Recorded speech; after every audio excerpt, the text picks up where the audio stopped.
अस्सलाम वालेकुम वरहमतुल्लाहि वबरकातुहू। नाज़रीन, प्रोग्राम दीन सीखिए के साथ मैं हूं आपका मेज़बान आसिफ जट। हमारे साथ मौजूद हैं मुल्क पाकिस्तान के नामवर मजहबी स्कॉलर सैयद अताउल्लाह शाह बुखारी साहब। अस्सलाम वालेकुम शाह साहब। वालेकुम अस्सलाम। शाह साहब, हम चाहते हैं कि अपने इस प्रोग्राम के तवस्सुत से हम लोगों को आसान तरीके से दीन सिखा सकें और उसके साथ ही साथ रोज़मर्रा ज़िंदगी में जो सवालात जहन में आते हैं या जो मसाइल लोगों को आते हैं उनको मजहबी एंगल से देखा जाए और आपसे उनके जवाबात तलब किए जाएं। शाह साहब, सबसे पहले मैं आपसे पूछना चाहूँगा कि क्योंकि सूद के ख़िलाफ़ अल्लाह ताला फरमाते हैं कि मैं और मेरे नबी सल्लल्लाहु अलैहि वसल्लम सूद लेने और देने वालों के ख़िलाफ़ जंग करने आ रहे हैं, और इस आजकल के दौर के अंदर जो सूदी निज़ाम चल रहा है उसके अंदर जैसा कि हम देखते हैं कि कुछ लोग मोटरसाइकिल किस्तों पर ले लेते हैं, मोबाइल फ़ोन किस्तों पर ले लेते हैं, गाड़ी किस्तों पर ले लेते हैं, घर किस्तों पर ले लेते हैं, फसल के लिए पैसे ले लेते हैं किस्तों पर। तो क्या ये, और उसके ऊपर फिर देते भी हैं, इंटरेस्ट भी देते हैं, तो सूद डायरेक्ट है क्या? इसकी डेफिनेशन में कौन कौन सी चीज़ आजकल के दौर के अंदर आ रही है? बिस्मिल्लाहिर्रहमानिर्रहीम। माशाअल्लाह, आपने बहुत अच्छा सवाल किया है और ये एक ऐसा सवाल है इसकी आजकल के दौर में बड़ी ज़रूरत है। सूद की जो मुकम्मल तारीफ़ है वो नबी अकरम सल्लल्लाहु अलैहि वसल्लम ने अपनी एक हदीस मुबारक में फरमाई है, और वो ऐसी जामे माने कामिल अकमल तारीफ़ है कि उसके बाद मज़ीद किसी और डेफिनेशन या तारीफ़ की ज़रूरत बाकी नहीं रहती। आप सल्लल्लाहु अलैहि वसल्लम ने सूद की तारीफ करते हुए इरशाद फरमाया, कुल्लु कर्ज़िन जर्रा नफ़अन फहुव रिबा, कि हर वो कर्जा जिसमें कर्जा देने वाला सिर्फ इस वजह से एक मुकर्रर करदा शरह पे मुनाफा हासिल करे कि उसने सिर्फ कर्जा दिया है, सिर्फ कर्जा देने की वजह से वो एक मुकर्रर करदा शरह के ऊपर नफ़ा हासिल करे, तो वो जो हासिल शुदा नफ़ा है सूद के ज़ुमरे में आता है। तो इसकी मिसाल यूँ समझनी चाहिए कि हज़रत इमाम आज़म अबू हनीफ़ा रहमतुल्लाह अलैह, आप एक मरतबा धूप में खड़े थे, किसी ने गुजरते हुए कहा कि इमाम साहब करीब दीवार है, आप उसके साए में चले जाएं। तो आपने फरमाया, नहीं, मैं उस दीवार के साए में इसलिए खड़ा नहीं होता कि उस दीवार के मालिक से मैंने कर्जा हासिल किया हुआ है, तो कहीं ऐसा ना हो कि उससे कर्जा हासिल करने के बाद मैं उसकी दीवार से फ़ायदा हासिल करूं तो वो सूद के दायरे के अंदर ना आ जाए।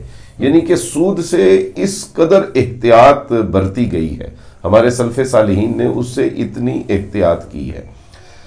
अगर ये जो तारीफ़ आपके सामने अभी मैंने पेश की है, अगर कोई कर्जा देने वाला कर्जा देता है लेकिन वो एक मुकर्रर करदा शरह के मुताबिक मुनाफा हासिल नहीं करता, बल्कि उसमें जो नफ़ा की शरह है वो आगे पीछे होती रहती है, उसमें इस बात का भी इम्कान है कि बिल्कुल ख़त्म भी हो सकती है, इस बात का भी इम्कान है कि बहुत ज़्यादा भी हो सकती है, तो ऐसी सूरत में फिर वो नफ़ा हासिल करना जायज़ है और वो सूद के ज़ुमरे में नहीं आता।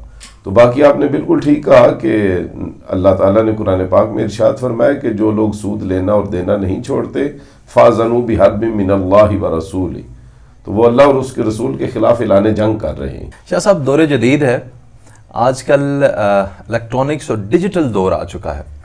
आज ये जो हम प्रोग्राम कर रहे हैं ये भी हज़ारों लाखों लोग फेसबुक, ट्विटर, इंस्टाग्राम, यूट्यूब पर लोग देखेंगे। इन जदीद वेबसाइट्स के ऊपर जाहिर है कि अर्निंग भी होती है, लोग पैसे भी कमाते हैं, और अगर कोई सोशल मीडिया से पैसे कमाते हैं जो कि अमेरिका से ऑर्गेनाइज हो रही है या वहाँ पे बेस्ड है, तो ये पैसे हलाल हैं? क्या ये पैसे कमाए जा सकते हैं? हाँ जी, बिल्कुल, इनके हलाल और जायज़ होने में किसी किस्म का कोई शक व शुबा नहीं। ये इस वजह से जायज़ हैं कि जो लोग ये पैसे कमाते हैं वो मेहनत करते हैं, वो वक्त देते हैं, वो अपनी सलाहियतों को इस्तेमाल करते हैं, और उन्हें अल्लाह ताला ने जो महारत इस फील्ड में दी हुई है अपनी उस महारत को वो इस्तेमाल करते हैं। अगर जायज़ मकसद के लिए इस्तेमाल कर रहे हैं तो फिर ये कमाई भी जायज़ है, और अगर किसी नेक मकसद के लिए इस्तेमाल कर रहे हैं फिर तो ये कमाई इंतहाई मुतबर्रक है, जायज़ है, बरकत का बायस है। लेकिन अगर मकसद नाजायज़ है, उसका मकसद मुआशरे के अंदर इंतशार और इफ्तिराक पैदा करना है, या वो ऐसे मकसद के लिए वो अपनी इन सलाहियतों को, सोशल मीडिया को इस्तेमाल कर रहे हैं जिसकी वजह से लोगों की अखलाकी हालत बर्बाद हो रही है, تو وہ چاہے یہ کام سوشل میڈیا پہ ہوں یا اس کے بغیر ہوں، یہ حاصل کردہ جو کمائی ہے وہ قطعاً درست نہیں.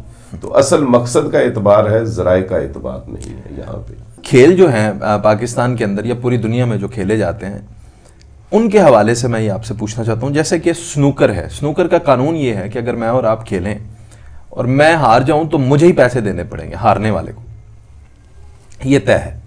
اس کے علاوہ لوڈو لوگ کھیلتے ہیں آج کل، وہ موبائلز پر بھی وہ چلتا ہے. اس کے علاوہ اور دیگر جو گیمز ہیں ان کے حوالے سے بتائیے گا کون کون سے ایسے کھیل ہیں جو کہ آپ سمجھتے ہیں کہ جائز ہیں اور کون سے ایسے کھیل ہیں جن کو کھیلنا ناجائز ہے. اس میں یہ بات یاد رکھنی چاہیے کہ فی نفسی ہی، یعنی کہ ذاتی طور پر کسی بھی کھیل کو شریعت نے ناجائز قرار نہیں دیا تا وقت کہ اس میں کسی قسم کے نقصان کا خدشہ نہ ہو. نقصان سے مراد انسانی یا حیوانی جان کا نقصان. تو جتنے بھی کھیل ہیں وہ اپنی جگہ پہ جائز ہیں، مگر ان کھیلوں کو کھیلنے کے جو مقاصد ہیں، جس طرح آپ نے کہا کہ وہ ہارنے والا پیسے دیتا ہے، تو یہ جوے کے ذیل میں آتا ہے. ایک ہوتا ہے جوا، ایک ہوتا ہے قمار بازی. دونوں ناجائز ہیں اور حرام ہیں، اور قرآن مجید میں ان کی حرمت بیان کی گئی. ٹھیک ہے. جوا یہ ہے کہ دو افراد کوئی ایسا کھیل کھیلیں جس میں دونوں ماہر ہیں اور ان کی مہارت جو ہے وہ ایک دوسرے کے قریب قریب ہے. تو اس میں ہارنے والا جیتنے والے کو اگر پیسے دے گا تو یہ جوے کے ذیل میں آتا ہے. قمار بازی سے کہتے ہیں کہ دو افراد مل کے کسی ایسے واقعے کے اوپر پیسے دینے کا عہد کار لیں کہ جو ان کے قبضہ و اختیار میں نہیں ہے، اور اس کا نتیجہ کیا نکلے گا. مثال کے طور پہ دو ٹیمیں میچ کھیل رہی ہیں اور آپ اور میں آپس میں بیٹھ کے فیصلہ کر لیں اگر یہ ٹیم جیتے گی تو آپ مجھے اتنی رقم دیں گے، اور اگر وہ جیتے گی تو میں آپ کو، اس کو قمار بازی کہتے ہیں. یہ جوے کے برابر ہے. یہ دونوں ناجائز ہیں اور حرام ہیں. کچھ کھیلیں ایسی ہیں کہ جو سراسر جوے کی طرف لے کے جاتی ہیں. مثال کے طور پہ شطرنج کھیلنا، تاش کھیلنا، یہ فضول اور محمل قسم کی گیمیں ہیں، تو شریعت نے فضولیات سے منع کیا. یعنی تاش اگر آپ نے شرط نہیں لگائی تو تاش شرط کے بغیر بھی نہ کھیلیں. چونکہ دیکھیے نبی اکرم صلی اللہ علیہ وآلہ وسلم کی حدیث ہے، حضور نے فرمایا کہ من حسن اسلام المرء ترک ما لا یعنی، کہ بندے کے اسلام کا حسن یہ ہے، مسلمان کا جو اسلام ہے وہ ڈیکوریٹ تب ہوتا ہے، صحیح طور پہ خوبصورت تب ہوتا ہے جب وہ بے مقصد فضول اور لایانی کاموں کو چھوڑ دے. اس حدیث مبارکہ کی روشنی میں ہم لوڈو کھیلنا، تاش کھیلنا، شطرنج کھیلنا، ان کو حرام تو نہیں کہہ سکتے، مگر یہ کہہ سکتے ہیں کہ نہ کھیلا جائے تو بہتر ہے. خلاف اولا انہیں کہیں گے. خلاف اولا کا مطلب یہ ہے کہ اگر نہ کھیلا جائے تو زیادہ بہتر ہے، اور اگر ان کے اوپر رقم لگائی جائے تو پھر اس وقت یہ حرام ہو جاتے ہیں. حرام ہو جاتے ہیں. اور ایک یہ بات بھی یاد رکھنی چاہیے کہ یہ جو شطرنج ہے، اس کے کھیلنے والے کو شریعت نے سلام کرنے سے بھی منع کیا ہے. اس کھیل کو مذہب اسلام میں اچھی نظر سے نہیں دیکھا گیا. بالکل درست جناب. امید ہے کہ آج کا پروگرام آپ لوگوں نے پسند فرمایا ہوگا، اور اپنے مزید سوالات آپ ہم تک ان باکس کے ذریعے، ہمارے واٹس ایپ کے ذریعے آپ ہم تک پہنچا سکتے ہیں، تاکہ مزید آنے والے پروگرامز میں ہم آپ کے دیے گئے سوالات بھی شاہ صاحب سے پوچھ سکیں. اجازت دیجیے گا. اللہ حافظ. اللہ نگہبان. پاکستان زندہ باد.